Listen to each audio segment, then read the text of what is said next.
Sir जब मैंने prepare करना शुरू किया था तो मैंने यूट्यूब पे जो टॉपर्स थे पिछले 8.2 तो उनकी वीडियोस देखे थे, तो वहां पे मुझे पता चला था कि सब लोग टीएनसी से जुड़े हुए हैं, टेस्ट सीरीज देते हैं, एडवांस लाइव बैच लेते हैं। तो फिर मुझे था कि मैं भी टेस्ट सीरीज खरीदूंगी और फिर मैं भी यहाँ से प्रिपरेशन करना शुरू करूंगी। तो मैंने 9.0 से ही टेस्ट सीरीज को ले लिया था, तो मैं तब से लेकर टेस्ट सीरीज करूंगी। सर जैसे 100 का होता था ना, तो उसमें भी 10 के क्वेश्चन तो वो थे जो रिपीट भी होते थे ताकि आपको याद रहे कि ये गलत है। और मैक्सिमम मैंने वही क्वेश्चन देखा था जो रिपीट होता और जो लोग गलत करते थे, तो वो दोबारा रिपीट होता नहीं होता है वो क्वेश्चन। और टीएनसी का ये है कि वो हर एक कंसेप्ट को भी लाते हैं, ऐसी कुछ चीजें होती है जो नहीं ध्यान देते हैं उन चीजों पे, क्योंकि ये भी पढ़ना होता है, तो वो मुझे देखने को मिले थे वैसे क्वेश्चन। और साथ में मैं जो अपडेट स्तर की जो टीएनसी की एडवांस सीरीज है उसकी बात भी करना चाहूंगी।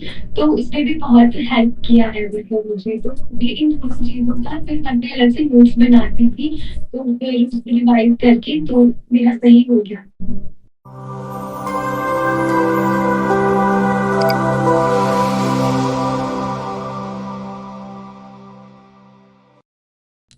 नमस्कार दोस्तों, इंटरव्यू सेशन में आपका हार्दिक स्वागत और अभिनंदन है। दोस्तों आज हमारे पास में इंटरव्यू पैनल में जो है वो शख्स हैं नीलम ठाकुर, जिन्होंने ऑल इंडिया जो है वो 384 रैंक जो है वो हासिल किया है। नीलम ठाकुर जो है वो हिमाचल से बिलोंग करते हैं और अब हमारे साथ में अपने सक्सेस के जो है वो राज खोलेंगे। हालांकि फीमेल जो है वो अपने राज बहुत कम खोलते हैं, लेकिन हम कोशिश करेंगे नीलम से उगलवाने की कि किस तरीके से उन्होंने जो है वो 384 रैंक हासिल किया है और किस तरीके से जो है वो उन्होंने मन माफिक सीट जो है वो पाई है। तो सबसे पहले स्वागत और अभिनंदन नीलम का। नीलम ठाकुर, 384 रैंक लेने के लिए आपको हार्दिक शुभकामनाएं, बधाइयां, कॉन्ग्रेचुलेशन। कैसे हो आप? Thank you so much sir, मैं बहुत ठीक हूँ, बहुत खुश हूँ। ऑफ कोर्स 384 रैंक आने के बाद कौन खुश नहीं होगा, सभी लोग खुश होंगे, क्योंकि नोट सीट भी क्लियर हो जाएगा, देन उसके बाद मनमाफिक सीट भी मिल गया, और दूसरी चीज ये है कि अच्छी रैंक है तो जो हम चाहें वो जॉब हम अचीव कर सकते हैं। जॉब इन द सेंस कि जहां जो पोस्ट है खाली है उस पर हमारे पास में चॉइस जो है वो सबसे सर्वप्रथम रखी जाएगी। सबसे पहले नीलम मैं जानना चाहूंगा कि आपके परिवार में कौन कौन है, कब आपने जो है वो नर्सिंग किया है, कितने नोट सेट दिए हैं और किस तरीके से जो है वो आपने अपने कैरियर को जो है वो आगे बढ़ाया है। सर मैं हिमाचल प्रदेश से बिलोंग करती हूँ और मेरे घर में हम 4 भाई बहन हैं, 3 बहनें और 1 भाई है। और मम्मी पापा और दादी है और मैं गांव में ही रहती हूँ, और मैंने यहाँ से ही अपनी जो नॉनसेट की प्रिपरेशन की वो घर से ही की है। और मैंने अपनी नर्सिंग जो है वो सिस्टम दी था government nursing college IGMC Shimla में 2024 में किया है। हमारा जो रिजल्ट था वो फरवरी 2025 में आया था, तो मैंने तब से अपनी प्रिपरेशन स्टार्ट की थी।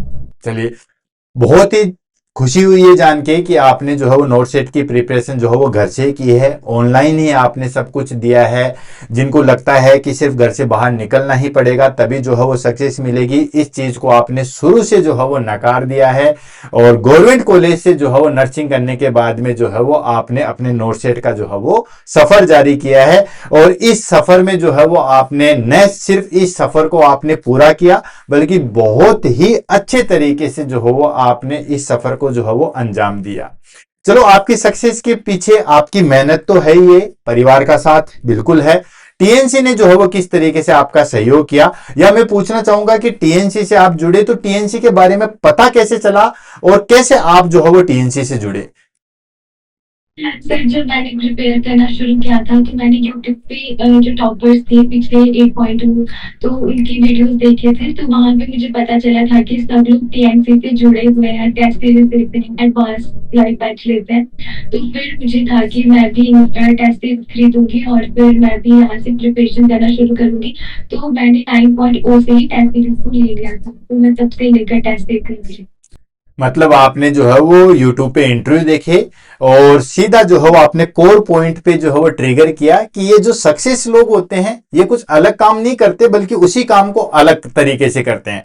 और वहां से आपने जाना कि ये सब लोग जो है वो टीएनसी से जुड़े हुए हैं, तो टीएनसी में ऐसा क्या है, तो हम भी यहां से जो है वो जुड़ के इसको जो है वो लेते हैं। देन उसके बाद फिर आप टीएनसी से जुड़े और आपने जो है वो टेस्ट सीरीज बेच लिया, और टेस्ट सीरीज बेच लेने के बाद में जो है वो आपने अपना सफर जारी किया, सेल्फ स्टडी किया, टेस्ट सीरीज दिया आपने, और फिर आपने इस सफर को जारी रखा। तो कितने टेस्ट सीरीज आप देते थे, फिर टेस्ट सीरीज के बाद में आपकी रूटीन दिनचर्या क्या होती थी, देन टेस्ट का लेवल आपको कैसा लगा, टीएनसी का आपको मतलब उस टेस्ट में ऐसा कभी आपको लगा कि मैंने टीएनसी का जो है वो टेस्ट सीरीज लेके जो है वो गलती कर दी, या इसकी जो है वो हमारे पास में टीएनसी की जो है वो टेस्ट सीरीज वाकई में अच्छी है। तो वाकई में अच्छी क्या है उस टेस्ट सीरीज में, सारी दुनिया जो है वो टेस्ट बनाती है, सारी दुनिया वाले जो है वो पेपर बनाते हैं, तो बाकी दुनिया से ये टीएनसी किस तरीके से डिफरेंशिएट है, क्योंकि आप बताओगे तो क्योंकि आपने देखा है, और स्टूडेंट बताएंगे तो स्टूडेंट जो है वो टीचर के प्रैक्टिस का एक आईना होता है। सर तो जैसे मैंने बताया कि मैंने 9.4 सिलेबस 3 मंथ के लिए जो टेस्ट बुक खरीदी थी, तो फिर मैंने टेस्ट दिए थे और मेरा नहीं हो पाया कुछ वजह से, कुछ गलतियां मेरी भी रह गई थी। तो फिर उस टाइम मैं क्या करती थी कि मैं तो टेस्ट देती थी और फिर रैशनल देखे, क्योंकि उस टाइम नया नया था मेरे लिए सब कुछ, तो मैं सिर्फ ये करती थी कि सिर्फ रैशनल पढ़ के और फिर खत्म करती थी अपने टेस्ट को, इतना सीरियसली नहीं होती थी। हालांकि उस टाइम मुझे लगता था कि मैं बहुत अच्छा कर रही हूँ, फिर जब मैंने दोबारा से शुरू किया तो फिर मुझे था कि नहीं, मैंने बहुत गड़बड़ कर दी है। तो मेरी एक दोस्त थी, उनकी सिलेक्शन हुई थी पिछली बार 9.4 में, तो फिर मैंने उससे पूछा था कि मुझे समझ नहीं आ रहा है कि मैं फिर से टीएमपी लूँ या फिर ना लूँ, क्योंकि मेरा सब्जेक्ट बहुत, उसने मुझे बोला कि नहीं तुम्हें टीएमपी लेनी चाहिए, क्योंकि मेरा मेन का जो एग्जाम था उसमें टीएमपी के बहुत क्वेश्चन जो है कि वो रिपीट होते हैं और बहुत सही है कि तुम इन्हीं को लोग दोबारा से। तो फिर मैंने जनवरी से 12 टेस्ट दी, पर इस बार मुझे पता था कि मुझे अच्छे से करना है, एक बार उस तरीके से टेस्ट नहीं सॉल्व करने, तो मेरा मैंने जो है जनवरी में एक लगाई और उसमें मैं रोज के टेस्ट लिखती थी और फिर मैं ये भी लिखती थी कि मेरे मार्क्स कितने आ रहे हैं। मैंने खुद एक लाइब्रेरी सेट करके रखा था, मैंने ऐसे ग्रीन जोन, ब्लू जोन और रेड जोन बना के रखा था खुद के लिए अपने लिए। तो फिर मैंने डिवाइड करके रखा था कि इतने मार्क्स आते तो मैं ग्रीन से लिखूँ ऐसे करके। फिर मैंने रोज टेस्ट दिए, मैंने एक दिन भी कुछ नहीं किया है, मैं रोज रैंक का वेट करती थी सुबह उठ के, अगर रैंक अच्छा आ गया तो अच्छा फील होता था, गंदा आता था तो फिर बुरा फील होता था, लगता था कि नहीं बहुत पीछे चले गया, मुझे आगे जाना है। और मैं ये भी बोलना चाहूंगी कि कई होते हैं कि आपके 40 मार्क्स आ रहे हैं तो निराश हो जाते हैं कि नहीं हम कैसे देंगे, टीम मोटिवेट होते हैं, पर मेरा ये नहीं था, मुझे पता था कि 41 आ रहे हैं तो अगले दिन मुझे 41 लाना है, बस 40 पे रहना है, कभी किसी मैच को जाना है। उसको दिन भर मैं रोज टेस्ट देती थी, अपना एक चार्ट मैंने बना के रखा था और मैं रोज लिखती थी और फिर ऐसे मैं प्रैक्टिस करती थी और उससे वो बहुत हेल्प मिली। फिर मैं नेशनल वीडियो भी देखती थी, नेशनल भी पढ़ती थी, बट बस साइड में जाके अलग से वो पूरा टॉपिक करती थी ताकि अगली बार अगर वो क्वेश्चन रिपीट होती तो होती रहती। और इस चीज ने मुझे बहुत ज्यादा हेल्प किया, क्योंकि आपको खुद को बहुत टाइम के लिए प्रिपेयर करना होता है। तो मैं इसी तरीके से करती थी और मैं बहुत खुश होती थी, क्वेश्चन देखने को मिलता था जो मुझे नहीं आता था, तो जब मुझे वहाँ पे आ गया अच्छा है, बस वहाँ पे ना जाए कुछ हल्का जो मुझे आता ही नहीं था। तो मुझे बहुत हेल्प मिला है एमसीक्यू करने में, प्रैक्टिस करने में। चलिए, आपने तो बिल्कुल सारी चीज जो है वो बिल्कुल खोल के रख दिया है, और आपने एक एक चीज बताया है कि सबसे पहले मैंने नोट सेट 90 दिया था और उसमें जो है वो कुछ गलतियां आपके साइड से रही थी जिसकी वजह से वो सारी चीजें नहीं हो पा रही है, और होता भी है क्योंकि शुरुआत में जब हम फर्स्ट टेस्ट या सब फर्स्ट एग्जाम देते हैं तो किस तरीके से क्या होता है, कितना टाइम मैनेजमेंट होता है, नेगेटिव पे कंट्रोल कैसे करते हैं, वो सारी चीजें नहीं हो पाती है। और आपने वीडियो एमसीक्यू तभी भी ले रखा था और फिर आपका नहीं हुआ, तो फिर आपको एक बार तो गुस्सा आया है कि चलो क्या है ये टीएनसी वाले जो है हमारे पास में मेरा सिलेक्शन ही नहीं करवा सकते, वो सारी चीजें। फिर आपने जो है वो आसपास के या जितने भी जो टॉपर्स हैं उनसे वापस कांटेक्ट किया जिनका सिलेक्शन हो चुका था, उसके बावजूद उन्होंने आपको एक ही चीज बताई है कि नहीं, अगर सिलेक्शन लेना है तो फिर टीएनसी पे आपको जाना ही पड़ेगा। फिर से आपने जो है वो अपनी जेब ढीली की, वापस से आपने टेस्ट सीरीज लिया और फिर उसके बाद में आपने पूरा एफर्ट दिया है कि आपने जोन बनाए, रैंक दी। सबसे अच्छी बात जो टीएनसी वाले भी कहते हैं और हमारे पास में जो है वो नीलम ने भी बोला कि आपको कंटिन्यूटी रखना है। देखो, जो भी बच्चा नोट सेट की तैयारी करता है, चाहे वो हमारे पास में फ्रेशर हो, चाहे वो हमारे पास में रिपीटर्स हो, चाहे उसका बार बार नोट सेट नहीं निकलता है, तो सबसे पहले हम उसको एक ही चीज के लिए तैयार करते हैं कि आप हमारे साथ 6 महीने जो है वो अच्छे से जुड़ो। अच्छे से इन द सेंस कि आपको एक दिन तो बहुत बड़ी बात है, 1 मिनट भी अगर आप खराब कर रहे हो तो वो टीएनसी वालों से पूछ के करोगे, अदरवाइज आप नहीं कर पाओगे। तो उसी तरीके से आपने भी बताया है कि बिल्कुल जो हो मैं लगातार टेस्ट देती थी। अप डाउन सबकी लाइफ में आते हैं, ये देखो ऐसा कोई भी पर्सन नहीं है इस दुनिया में जिसकी लाइफ में अप डाउन्स नहीं हो। कभी रैंक ऊपर भी जाती थी, कभी रैंक नीचे भी आती थी, लेकिन उन सब चीजों से हटके हमारे पास में क्या आता था कि ये हमारे पास में एक असेस होता था कि अगर कम आई है रैंक तो हमें ज्यादा मेहनत करने की जरूरत है, उसको डिमोटिवेटेड या नेगेटिव तरीके से नहीं लेना है। और अगर रैंक हमारे पास में अच्छी आई है तो उस सफलता को जो है या उस जो ख्वाहिश है उसको जो है मैं अचीव करके आगे और जोश से जो है वो हमारे पास में तैयारी करनी है। एक और अच्छी चीज नीलम ठाकुर ने बताई है कि ऐसा कोई यूनिक क्वेश्चन जब हमें मिलता था तो मैं बड़ा खुश होती थी जो मुझे नहीं आता है। और ये देखो जितने भी हमारे पास में जो लोग तैयारी करते हैं ना, वो उनकी एक ख्वाहिश ही रहती है कि ऐसा क्वेश्चन लेके आओ जो मुझे नहीं आता है। क्यों? क्योंकि उसी से चलो यहां तो हम गलती सुधार लेंगे, अगर ये सेम क्वेश्चन अगर हमारे पास में एग्जाम में आ गया है तो वहां पे हमें गलती सुधारने का मौका नहीं मिलता है। तो आप ये बताइए कि टीएनसी के जैसे हमारे पास में 100 नंबर का जो है वो क्वेश्चन पेपर आता है या 100 क्वेश्चन पेपर आते हैं, कैसे कितने ऐसे क्वेश्चन होंगे जो वाकई में यूनिक होते हैं? सर जैसे 100 का होता था ना, तो उसमें भी 10 के क्वेश्चन तो वो थे जो रिपीट भी होते थे ताकि आपको याद रहे कि ये गलत। और मैक्सिमम मैंने वही क्वेश्चन देखा था रिपीट होता और जो लोग गलत करते थे तो वो दोबारा रिपीट होता नहीं होता है वो क्वेश्चन। और टीएनसी का ये है कि वो हर एक कंसेप्ट को भी लाते हैं, एंड कुछ चीजें होती है जो हम नहीं ध्यान देते हम चीजों पर, ये भी पढ़ना होता है तो वो मुझे देखने को मिले थे घंटे क्वेश्चन। और साथ में मैं जो अपडेट स्तर की जो टीएनसी की एडवांस सीरीज है उसकी बात भी करना चाहूंगी, तो उसने भी बहुत हेल्प किया है मतलब मुझे। तो ये इन दोनों चीजों का फिर मैं अपने अलग से नोट्स बनाती थी, तो फिर उसको रिवाइज करके तो मेरा सही हो गया। चलो बहुत अच्छी आपने बताई है कि टीएनसी में जो है वो हमारे पास में मिला जुला प्रारूप आता है, उसमें इजी क्वेश्चन भी आते हैं, उसमें रिपीट वाले भी आते हैं, उसमें हार्ड भी आते हैं, प्रैक्टिस बेस के भी आते हैं। एक्चुअली मैं बताना चाहूंगा नीलम ठाकुर के माध्यम से कि टीएनसी की जो टीम है वो हमेशा इसी चीज पे जो है वर्क करती है। उनका एक मोटो जो है वो ये नहीं होता है कि सिर्फ क्वेश्चन पेपर डाल दें। देखो हम बार बार इस चीज के ऊपर भी जो है वो डिस्कस करते हैं, एनालिसिस करते हैं, मीटिंग्स होती है उसमें भी हम जिक्र करते हैं कि जो एग्जाम में पैटर्न आता है, एग्जाम में जैसे हमारे पास में 50 क्वेश्चन तो जो है वो कोई भी कर देता है, 50% क्वेश्चन तो कोई भी कर देता है, 10% ऐसे क्वेश्चन आते हैं जो कोई भी नहीं कर पाता, इवन टीचर बैठेगा तो उनसे भी जो है वो गलती हो जाती है। तो इन सब का मिला जुला जो है वो प्रारूप हमारे पास में रहता है और उसी प्रारूप के ऊपर जो है वो हमारे पास में जो है वो आगे चलते हैं। साथ ही आपने बताया कि एडवांस सीरीज से भी जो है हमारे पास में बहुत बड़ा जो है वो उसमें रोल रहा। बिल्कुल एडवांस सीरीज जो है हमारे पास में बच्चों के लिए, फ्रेशर बच्चों के लिए इसी के लिए बनाई गई थी कि किस तरीके से वो हमारे पास में कंसेप्ट जो है वो क्लियर करे। क्योंकि जब तक अगर आपके कंसेप्ट क्लियर नहीं होंगे आप क्वेश्चन के ऊपर अप्रोच नहीं कर सकते। रटने के लिए आप 2 क्वेश्चन रट लोगे, 100 क्वेश्चन रट लोगे, 500 रट लोगे तो भी क्या होगा, जब तक कंसेप्ट क्लियर नहीं होगा तब तक आप जो है वो उस चीज को नहीं कर सकते। तो आपने बताया कि बिल्कुल जो है वो आप स्टेप बाय स्टेप जो है उसको फॉलो करते थे और अपने जो भी नेगेटिव चीज या जो चीज गलत होती थी उसके ऊपर जो है वर्क करते थे। तो इस तरीके से सारी चीजें होती थी। अच्छा, नोट सेट 9 देने के बाद में आपको लगा कि बिल्कुल डीमोटिवेटेड हो चुके थे। हमारे भी बहुत सारे बच्चे ऐसे हो जाते हैं जो नोट सेट देने के बाद में जब नहीं होता है तो डीमोटिवेटेड होते हैं।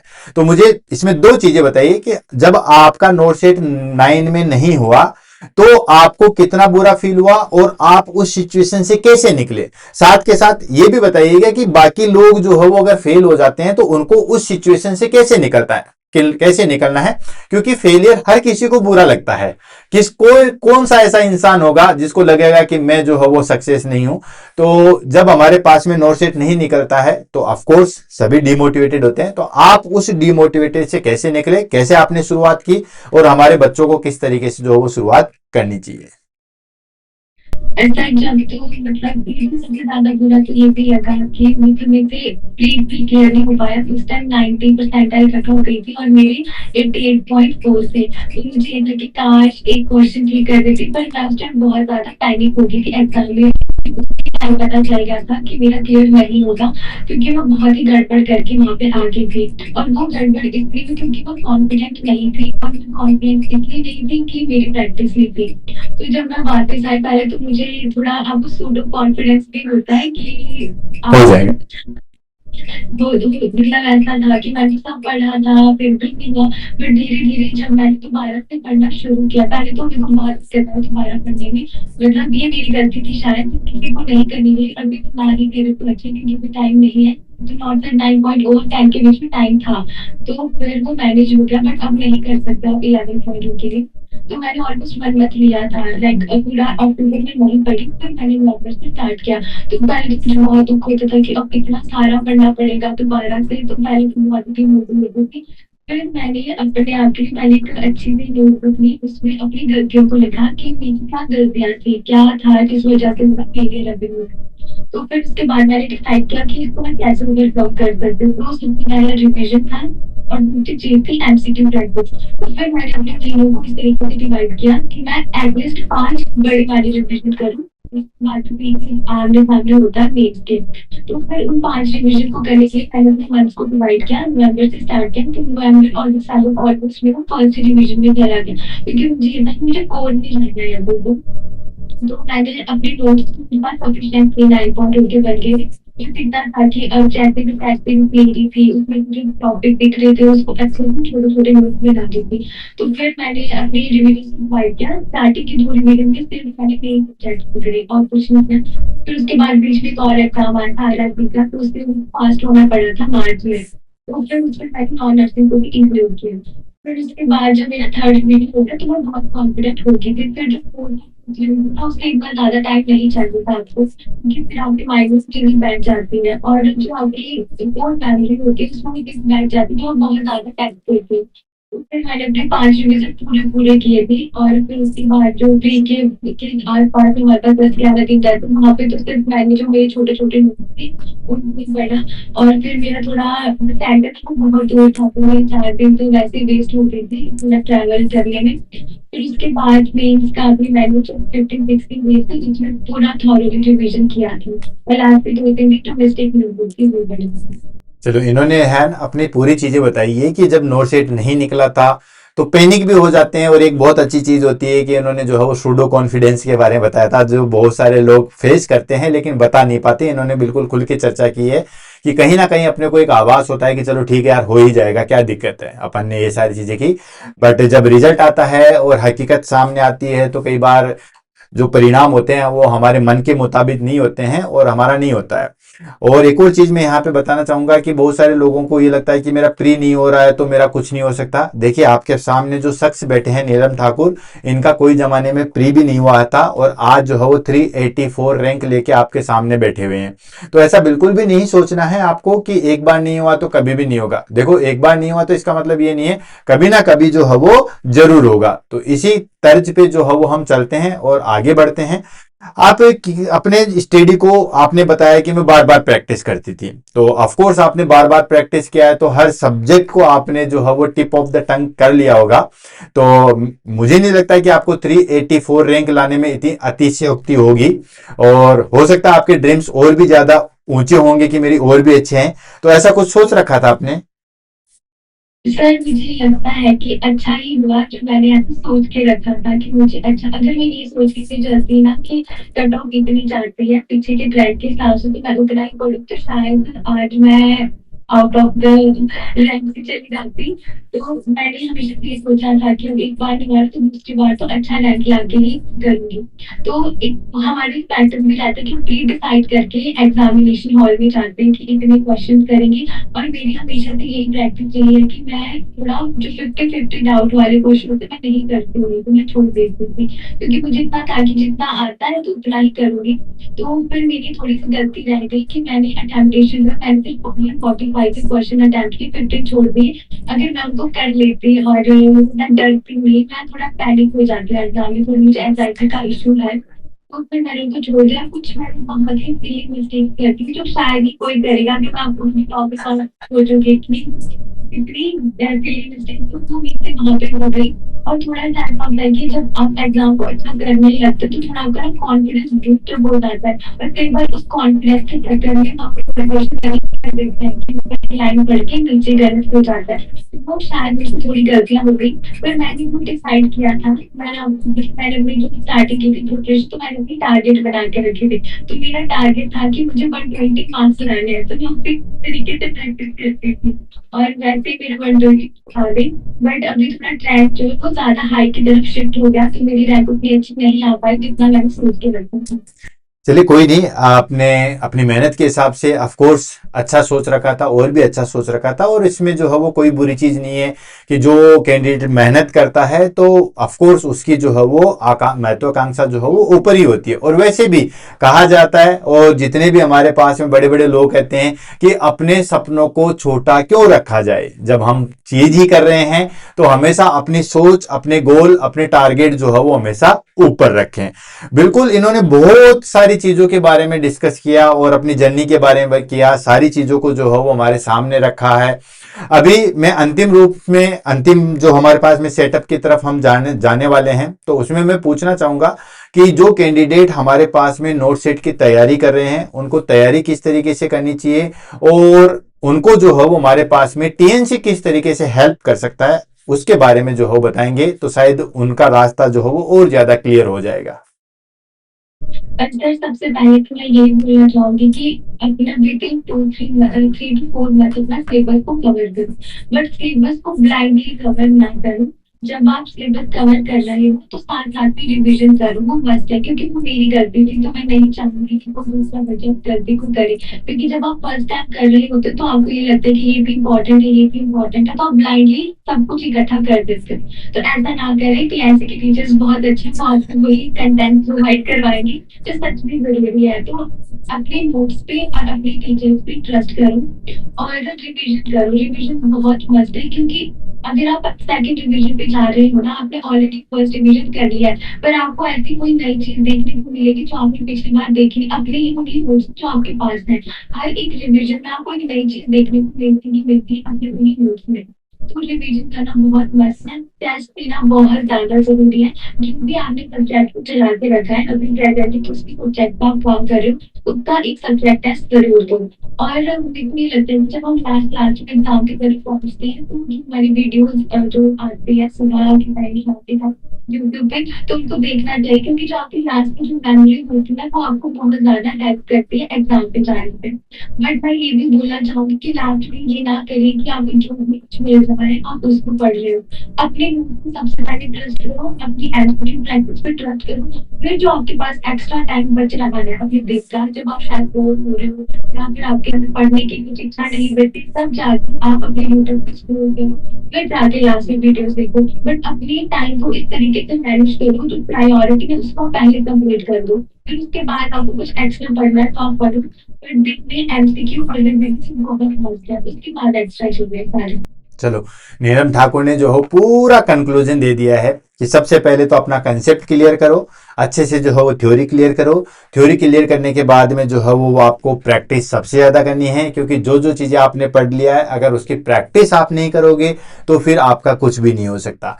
प्लस जैसे हमारे पास में एग्जाम नज़दीक आता है तो उसमें आपको थोरली जो है वो सबको रिव्यू करना है। इसके लिए जो है वो हमारे पास में मैराथन क्लासेज भी जो है वो हमारे पास में होती है। और एग्जाम के अंदर कभी भी जो हो पैनिक नहीं होना है, धैर्य बना के रखना है। और इन्होंने जो चीज़ बोली है कि टीएनसी के टीचर जो हो वो आपको वही कंटेंट देते हैं जो जरूरी होता है, इसलिए आपको एक रास्ता मिलता है कि हमें क्या क्या चीज़ पढ़नी है और क्या क्या चीज़ जो है वो नहीं पढ़नी है। ये तो बिल्कुल हमारा जो है वो एक दर्पण या कहें कि आईना जो है वो बिल्कुल जो है वो नीलम ठाकुर ने बताया, क्योंकि यही चीज़ें हमारे पास में हम भी यही कहते हैं कि एग्जाम से पहले जस्ट नई चीज नहीं पढ़नी है। जो जो चीजें आपने पढ़ रखी है उसी को देखना है। अपने नोट्स जितना आंखों को सुकून देते हैं उतना कोई भी चीज नहीं देती है। जो चीज अपनी लिखी हुई है वो अपने ही समझ में आती है तो वो बहुत बड़ी चीज होती है। और इन्हीं चीजों पे जो है वो हमारे पास में जो है वो टीएनसी वर्क करती है। और ये भी है कि टीएनसी उसी हिसाब से चलती है, एग्जाम आ गया तो मैराथन क्लासेज हैं, उसी हिसाब से क्वेश्चन पेपर सेट करते हैं और इसी हिसाब से जो है वो रैंक बनती है। रैंक में अपने को पता रहता है कि हम कहाँ पे स्टे कर रहे हैं। ये सारी चीजें जो है वो हमारे पास में मिलती है और इन्होंने बहुत अच्छे तरीके से सारी चीजों को जो है बताया है। इसी के साथ अभी हम इंटरव्यू को जो है वो यहीं पे समापन की ओर लेके जाना चाहते हैं। सबसे पहले तो नीलम ठाकुर को एक बार फिर से 384 रैंक लाने के लिए हार्दिक शुभकामनाएं, बधाइयां, इनके परिवार को बधाइयां। और जितने भी हमारे पास में जो नए नर्सिंग एस्पिरेंट्स हैं या फ्यूचर नर्सिंग ऑफिसर हैं, मैं उनको भी ये कहना चाहूंगा कि देखिए सभी लोग ये कह रहे हैं कि आपको बार बार कंसिस्टेंसी रखना है, लगातार प्रैक्टिस करनी है और अच्छे जो गाइडेंस वाले टीचर्स हैं उनका साथ जो है वो नहीं छोड़ना है। तो इसी के साथ thank you so much, thank you. Thank you so much sir.